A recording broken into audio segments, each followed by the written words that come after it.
Hey guys, it's Mr. Doiron here. I just want to talk to you about something that we'll be trying out in our classroom. It's starting probably next week, and just letting you know what it's going to look like and some of the features of it. So it's something called the flipped classroom. So we're going to be trying this thing called the flipped classroom. What is the flipped classroom, you ask? What's going to happen is I'm going to post some videos on my website. You're going to be watching those videos outside of class. So for example, you could watch them at home. You could watch them at lunchtime, or you could watch them on your phone in the car. Basically, whenever you have time and access to the internet, you can watch these videos. That will allow us to have more learning time in class. As you watch the videos, you'll have notes to fill in just like we do in class. This will benefit you because you're allowed to pause the video at any time you would like to write down the notes. Some of you may be falling behind on these notes already. So a good idea would be to rewind the video if you miss something or you need to write down an example.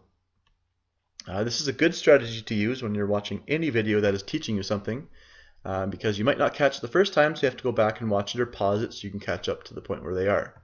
So for example, watch this video following the instructions as you go. So you'll need a piece of paper, and we're going to learn how to make a paper airplane that holds the world record for the longest flight. Okay, in this video I'm going to show you how to make one of the world's best paper airplanes. This paper airplane holds a record in the Guinness Book of World Records for longest flight time of 27.6 seconds. Here's how we make the plane. We start by taking a normal printer paper. White is best because it's the thinnest. Sometimes the colored papers are a little thicker. What we're going to do is we're going to fold this in half, like so. We're going to open it up, and then we're going to take the edge here and we're going to fold it against the center crease, but we're only going to make a mark. We're not going to fold it all the way down. We'll do the same both sides. Then we're going to take this, using this crease mark, we're going to bend the paper, pointing the corner towards the center, and try to get it to where it goes right back to the corner of that tail.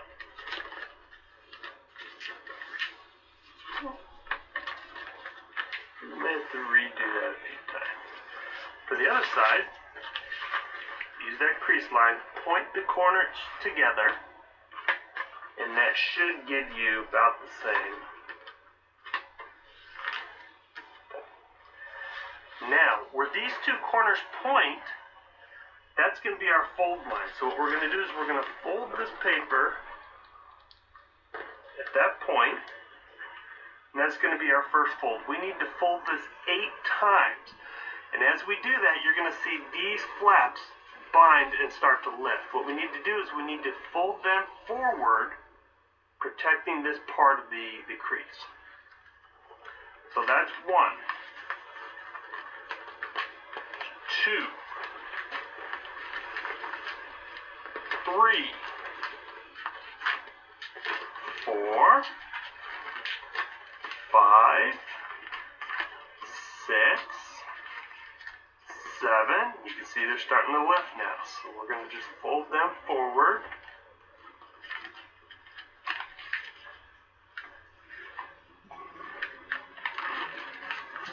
And, oops. And 8. Alright, now we want to fold this in half. Our wings should line up, and they do. They'll have on our crease line. Now what we're going to do is we're going to fold it back about 1/2 inch. Keeping the front line, the papers lined up. We want our wings to be straight.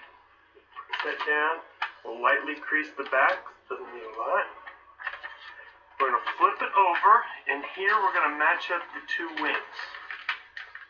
We'll make sure they're at the same point. Now we'll open this up, and what we're going to do is we're going to take it from this corner, and we're going to try and do a straight line. So what we're going to do is we're going to take the back end of this paper, we're going to fold it up so that it lines up with the paper. That's going to ensure that we get a straight line that's not slanted or crooked.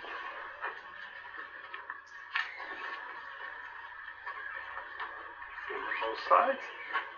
You then lift them, straighten that out, and this is the paper airplane that'll win you a contest.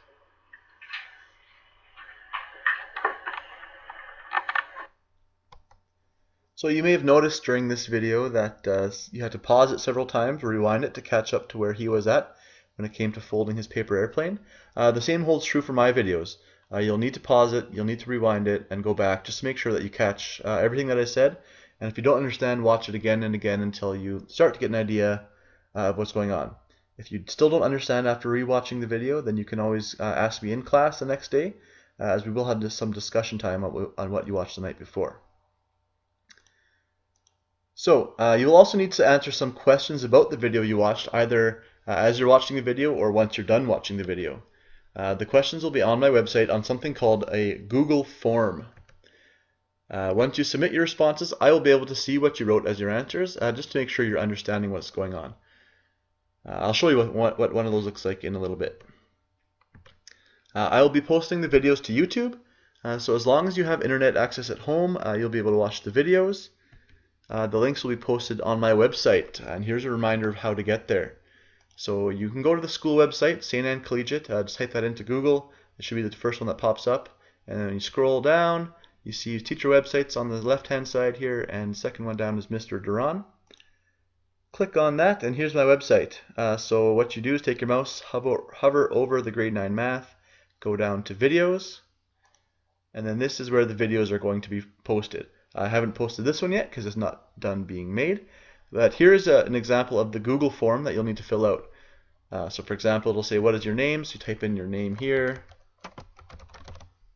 and then you can answer the questions here based on the video. For example, when is it not a good time to watch the videos Mr. Doiron posts? Pick one of the 4 options here. I'll just pick any one. What did the YouTube video teach you to make? The one that we just watched. So you put your answer there. And then where will the YouTube video links be posted? So you pick one of the options here on NHL.com, and then you click submit. Once you do that, then I'll be able to see your answers, and yeah, it'll show me all of your answers and all your names and so on. So that's if you have internet at home. It'll be easy for you to access that. Where am I here? But if you don't have a computer at home, or sorry, if you do have a computer at home but no internet, then what you can do is bring a USB stick into school, and then I can put a copy of the video on that for you so you can watch it on your computer. I can also give you a printout of the questions you need to answer rather than answering them online. So if you don't have internet, this is the solution for you. If you have no internet at home and no computer, then we will arrange some class time for you to watch the videos in class. So whether it be going to the library or getting a laptop for you to watch them, the only thing is that you'll miss out on some work time or some activity time in the process while you're watching those videos. But you're not going to miss out on the videos just because you may not have access to internet or a computer. You're also welcome to come watch the videos in my room at lunchtime. Lunch is right after our class, so you're welcome to come on down. For example, if you know you're going to be busy or you just want to get it done before you go home, come at lunch and you can watch it. I hope you'll enjoy having more class time to do activities other than notes. But in order for this to work, you have to be willing to spend about 15 to 20 minutes a night at home watching the videos and answering the questions. The videos won't be too terribly long, but you'll need to pause it, rewind it every now and then, so it'll take you a little bit longer than the 5 to 7 minutes for the length of the video. I'm looking forward to seeing how this goes, and I hope you are too. Something a little bit different. Hopefully you can buy into this, and hopefully it'll work out pretty well. All right, thanks for watching. Yeah, I'll talk to you when you're done watching.